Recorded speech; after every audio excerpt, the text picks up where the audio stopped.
being recorded.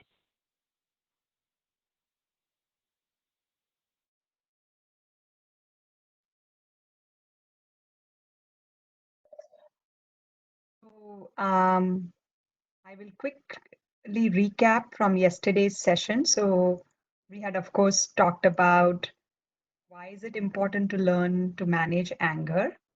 Then we talked about what are some of the steps to manage anger. And first step is to actually check your anger thermometer and see what level are you at, because we know that example of volcano explosion kind of reminds us we don't get to that explosion right, very instantly. Usually we are going through a few stages before that of different feelings. Then we talked about how, we have an ability to actually bring ourselves down from the zone of 4 to 6, and even from zone of 7 to or 8 to 10. And so there was a very good question from one of the kids who was participating yesterday about how do we know that we are climbing on this thermometer? How do we gauge that number? And then we talked about what are some of the alarm signals of anger. And, we can start becoming aware of what number I am at or what my temperature of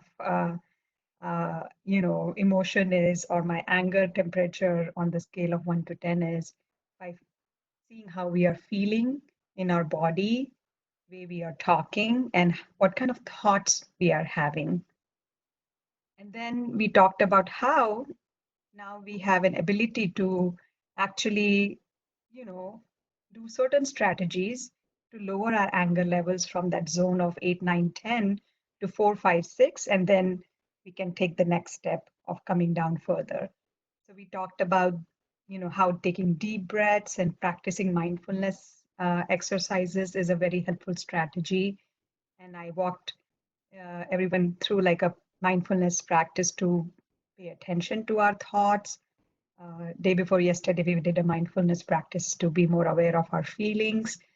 We'll be getting more into that thought, feeling, behavior cycle that I'd covered in thought management. But, we will move forward with the rest of the presentation, and I'll come to that again in a bit today. So then you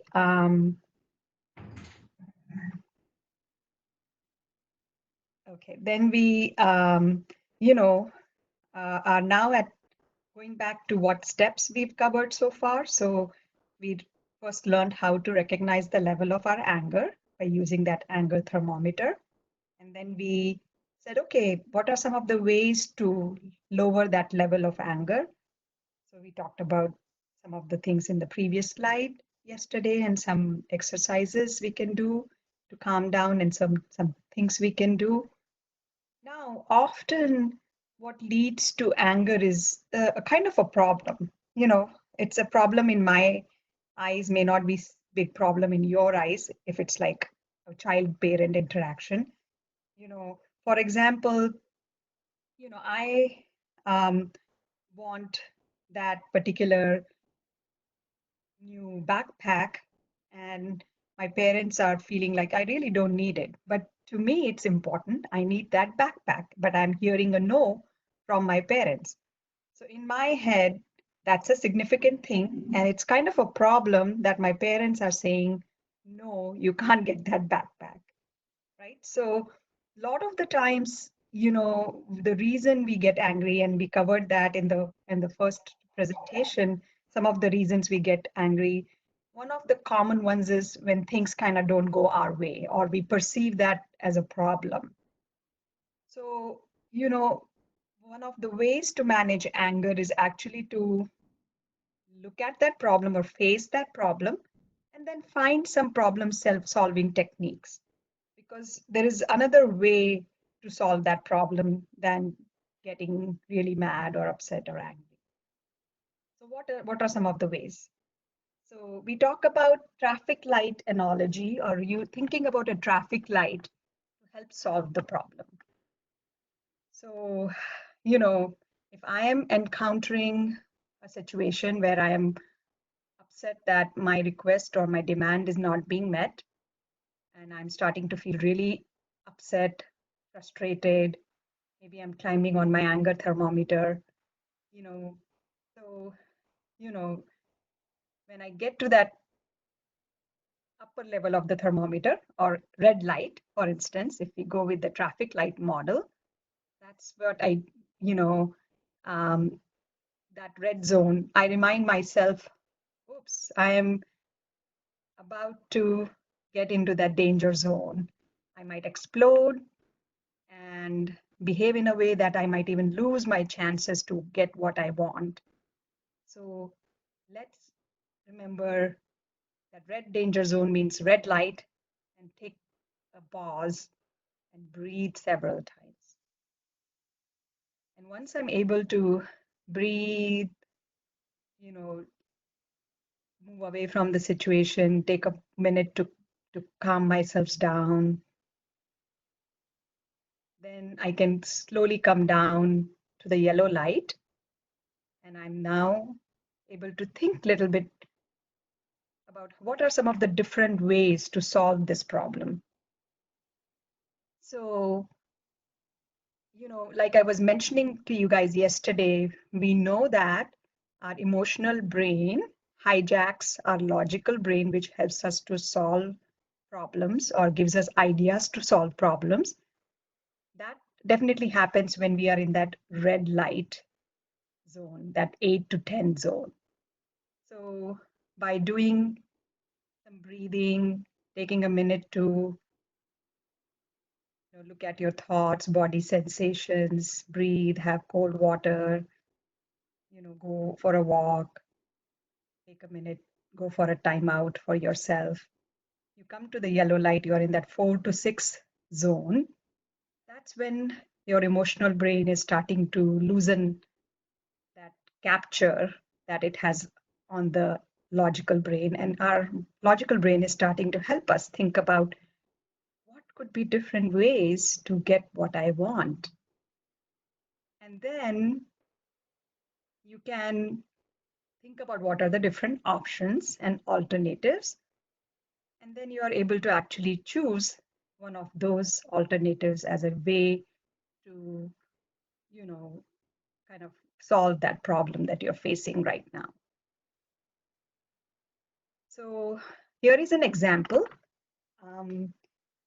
Situation is my parents are scolding me, and it might be for various reasons, but let's assume you did something or you're, you know, in trouble. So your parents are scolding you.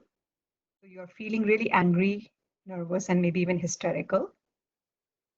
And your body's feeling tensed.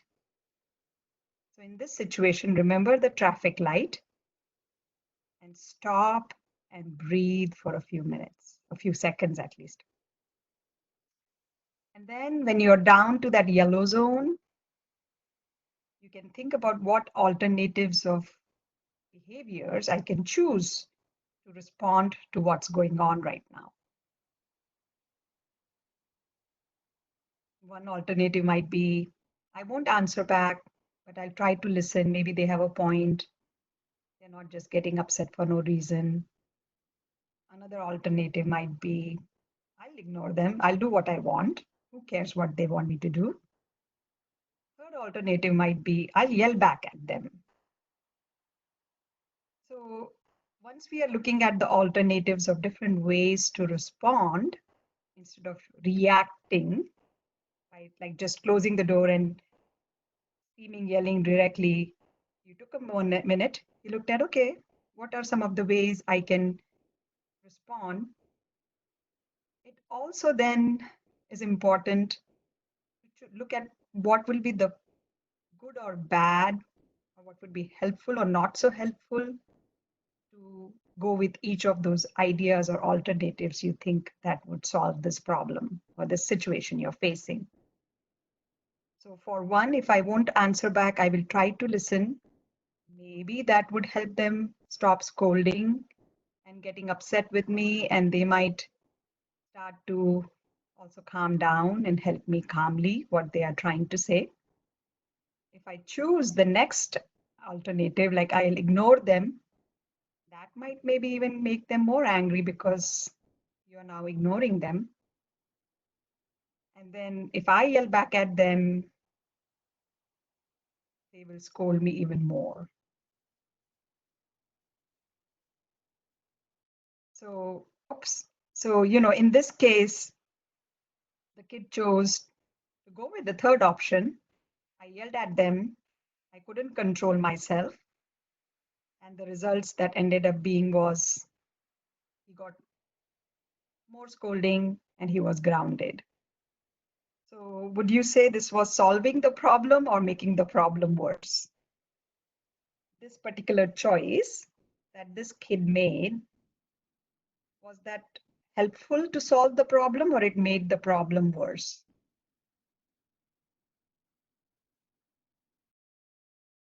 The problem wasn't solved. Wasn't solved, huh? Yeah. I see that it became worse, right? Like instead of it just ending at just little scolding, now the kid was grounded. You know what grounded means, right? Most of the kids, yes, yeah. So they lost even more privileges. So what would have been a better alternative, looking at the pros and cons of the three alternatives we are looking at here? What do you guys think would be your response? What would you choose? I won't answer back. I'll try to listen. Awesome. Why would that be helpful, you think? Because some people think I should not answer back, but they think of a different idea to listen to their parents. Yeah. What also happens when you're listening? How does that help your parents? Besides feeling like they are being listened to and maybe you're showing some respect to them by listening, because listening is also one very big way to show our respect to others. So, what else would help your parents by doing that? Like when we listen to our parents, they will start talking nicely to us and being kind, like how we are being kind. Awesome. I'm very, very proud of you. What's your good name? It's just Ashish, thank you for sharing. I'm super, super proud of you for making that great choice. Let me also tell you, based on how our brain and emotions work, what happens scientifically when one person calms down, how it helps the other person to also calm down. So, like I was saying, you know, when we go through, like, your problem in this situation is that the kid is feeling like I'm unnecessarily getting scolded for a little thing I did, maybe. And the parent is feeling like I'm doing the right thing and they are not listening to me. So, from parents' point of view, their problem is that you're not listening to them. And from your point of view, you're feeling like I'm unnecessarily getting punished here. So, what happens, irrespective of whatever the problem is for each of the sides, the parents are going through that same rise of emotions on their thermometer. They are feeling maybe stressed, frustrated, irritated, and getting to that angry level. If your temperature is rising and if their temperature is rising, then both of your logical brains are getting hijacked by the emotions and the emotional brain. And so often that's what happens, then it leads to this yelling match, because by then everybody's in that 8 to 10 zone and everybody's lost their ability to think creatively or come up with a solution. And so you yell, then the parent feels like, they are not respecting me even more. Now I will show my power and authority. They yell, and then you feel like I'm not being respected as an individual. I'm not being listened to. I yell, and so it's a yelling match, and nothing is solved, right? So this is where it is important. Even if one person between the two, ideally both of them should do this, so it's equal responsibility for the parents. And I'm just taking a parent-child example because we are this group of parent and kids, but it can be basically any relationship. It's a husband, wife, friends, or whichever relationship. If even if one person makes a choice to take that stop, breathe, think about what are some of my ways to respond, what are my pros and advantages or disadvantages of picking this response versus that, that can actually help. And they may most, if they are taking the time to calm down, they'll make a better choice, which allows the next person also to lower their scale of emotions, and then the problem can actually be solved. Okay, so one of the sheets that we'll be posting today is basically somewhat like this. Or it might be a little bit variant, but it's basically the same concept. It may not have the traffic light picture, but basically what I would like all the kids and even parents, all of us can do this, is to think about a situation, you know, think about what you will do when you take a stop, what are the three alternatives you can come up with, and then how you will act. Okay? All right, so moving along. So now that, we've taken that pause, we've looked at the alternatives, we're also looking at the pros and cons and advantages and disadvantages of the alternatives. Sometimes it might be actually good to take a moment to actually list down those. I mean, if you have time, sometimes we are in the motion of things, we don't have too much time. But if there is a situation that allows you to, like, okay, I'm going to take a break from this and I'm going to look at what are the advantages and disadvantages to this particular problem that I'm facing. So here, another example here is between two kids. And in this case, Ranjit is one kid's name. He's trying to decide how to handle Jason, who's his classmate, his behavior, who's kind of annoying him all the time. Maybe he's teasing him, maybe he is not treating him respectfully or not letting him join the group of kids to play with them, might be whatever. So here is what Ranjit could do.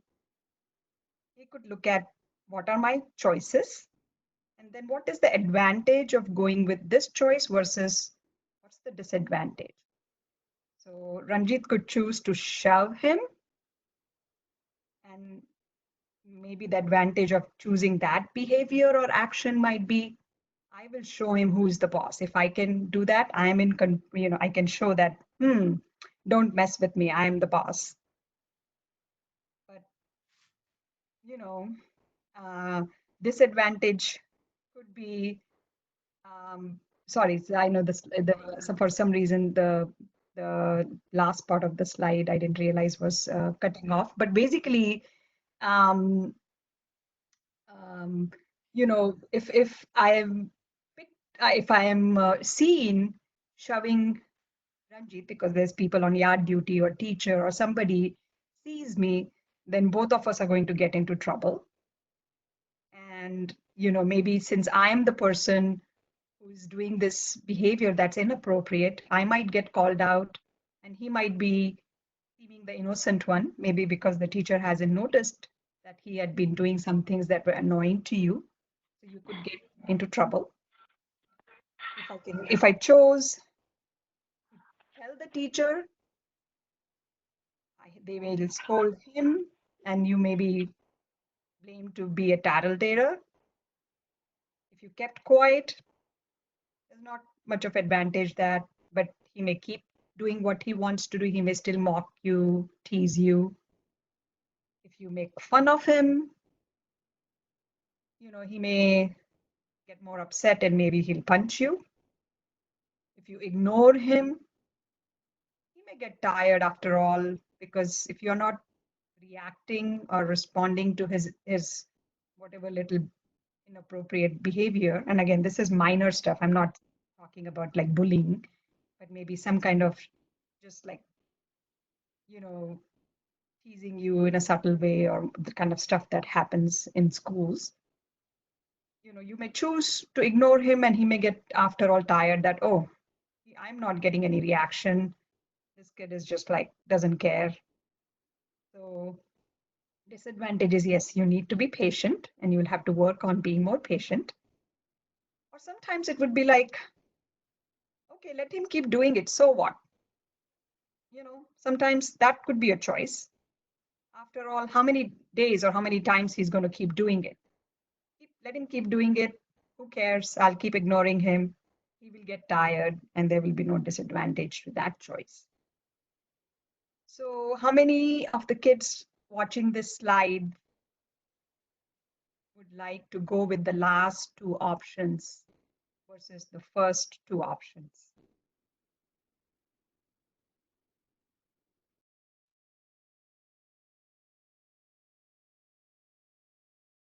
Any thoughts?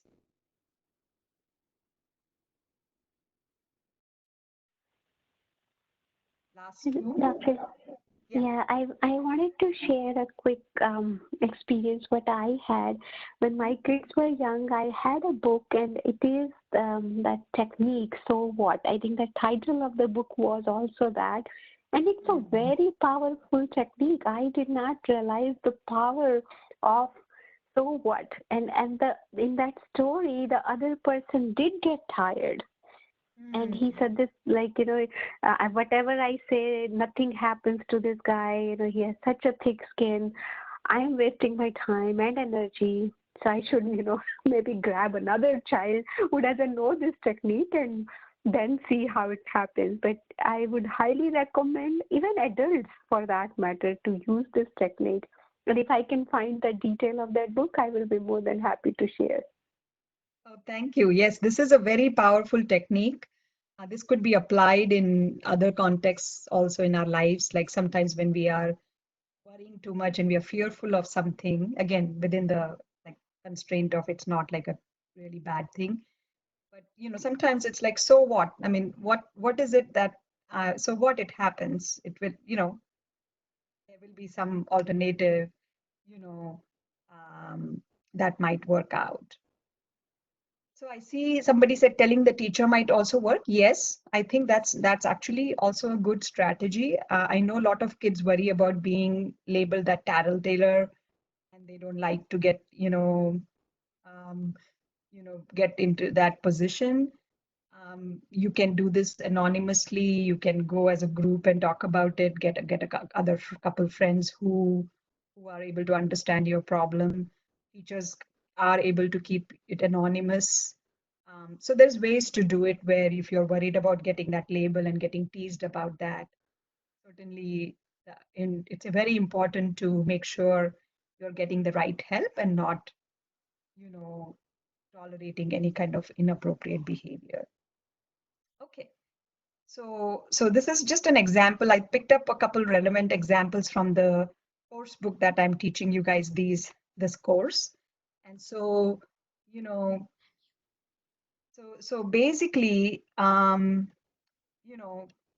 come to the next technique, but just a quick recap. So far, we've learned first we measure or realize how angry we are on our feelings thermometer or anger thermometer. Then we try to find a way to first cool ourselves down a little bit, bring that anger level down. Then we, face the situation by looking at what are my options and alternatives, what are their pros and cons, advantages or disadvantages, another way to call pros and cons. And then I can choose a response. Now, Dr. another, Leena, yes, there is a question. I think we should definitely take a pause. take a pause. Yeah. Yeah. So our question is, there is a method, so what? So is this method to deal with uncertainties and worries? Like you can think about the worst, right? And Yeah. then, so Cliff is asking, is this a method to deal with uncertainties and worries? It is like I was mentioning that this could be applied or so, like right now we are in kind of a situation that's bringing up some uncertainties and worries about what our future is going to be like. There's worries about, you know, different people based on what stage of life they are. I know I work with teens and young adults. There are seniors in high school who are feeling like they won't have graduation, and that's not much of. I mean, it's it's a sad thing, but they're like, are we even going to college this fall? How is that going to happen? There are people who are worried about losing their jobs. There's worries about, other, things that you can't predict. So, it could be one of the things, like, because what we know is that, the worries can be like, what if this, what if that, what if that, what if that, and if we every time that what if thought comes, we have a kind of a uncomfortable sensation in the body, feeling like that knot in my stomach, or feeling like, oh my gosh, that will be the bad, worst thing to happen, or whatever. But sometimes, when the situation is not in my control, and if everybody is in that with me, I can just say, so what? Okay, so let's say worst case scenario, that happens. So what? Whatever I'm fearing of happens. So what? So what can I do about it? Because, once I, in some ways, accept that, okay, that's a scary thing. I don't want this to happen. But for a second, if I pretend, so what, it happens, I can maybe come up with a plan to, you know, counteract that situation, or deal with it, or get through that situation a little bit more ahead of time. But avoiding to accept that, or pushing that away, or avoiding, which is kind of what worries help us, like they bring that spike and then we're like, no, no, no, no, I don't want to think about it.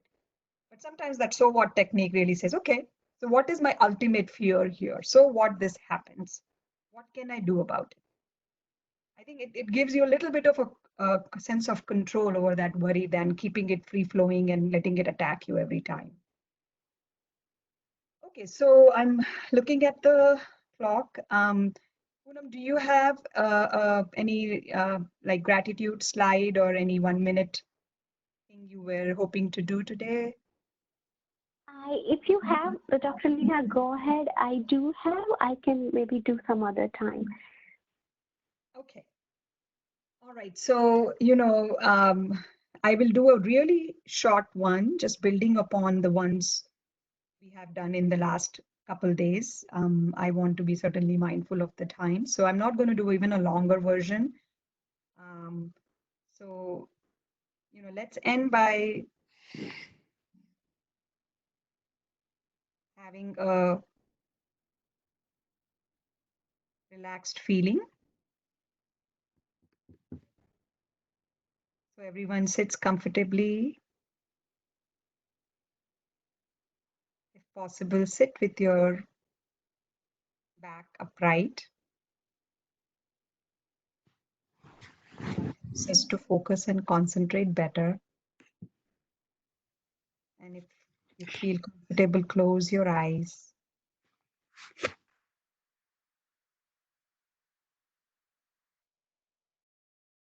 Now bring your kind and curious attention to your breath.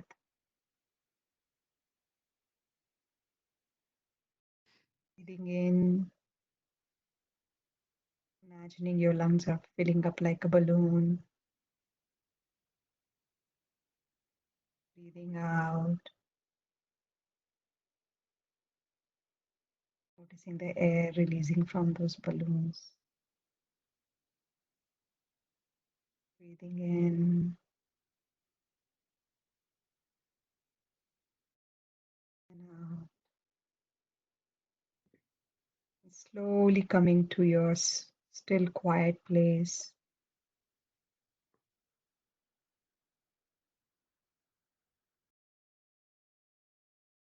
Taking a moment to rest in this stillness and quietness.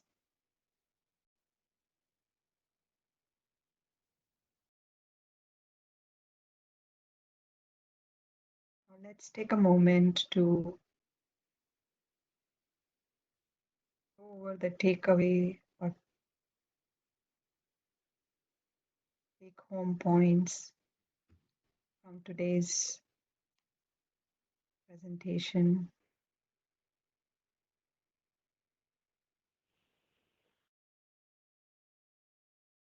Whenever I'm facing a situation that I perceive like a problem,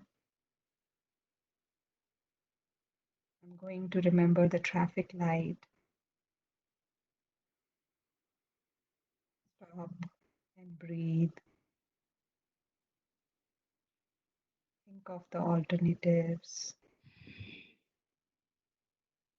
Go over the advantages and disadvantages of those alternatives. And then choose my response.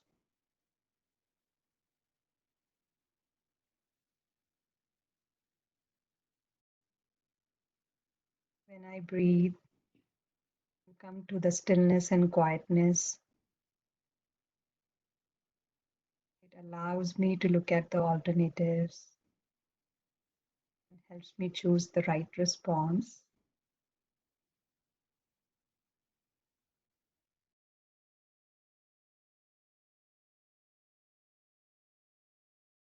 So I can use my breath as an anchor, choose the right response.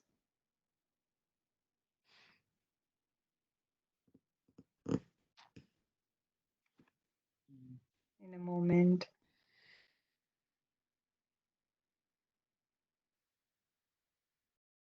bring yourself back into the room you're in. Become aware of the background noises. Wiggle your fingers and toes and open your eyes.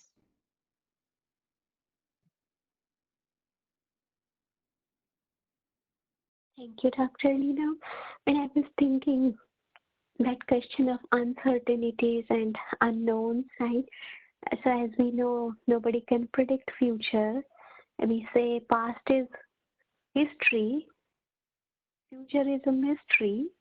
So present is a present to you. It is a gift to you.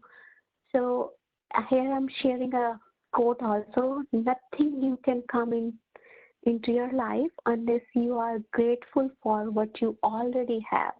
So that attitude of gratitude is very helpful to combat your anxiety, fears, worries. So I would highly recommend to do that every night before you go to bed. And when you start your day, again, you can start with a positive thought or again, with gratitude. It's a beautiful morning. I have another day. I am alive. I have so many things, shelter, food, clothes, anything, which make uplifts you. And the traffic light we were talking about, throughout the day, if you take those frequent breaks, so what happens is when you are not taking pause, thoughts are jammed. So much is going on, but when that pause, you take that pause, you are managing the whole traffic. You're managing your thoughts. So I do that, and I do definitely feel a lot of benefits out of that. So just a minute after every hour, take a break, look at your thoughts as Dr. Leena taught, and then ask, what am I thinking? Is it advantageous, disadvantageous? And then you have that power to change your thoughts. And even during drinking water, quick check, inner check can also help you. And once it becomes your habit, you will feel under control and there will not be a problem anymore for you. So I was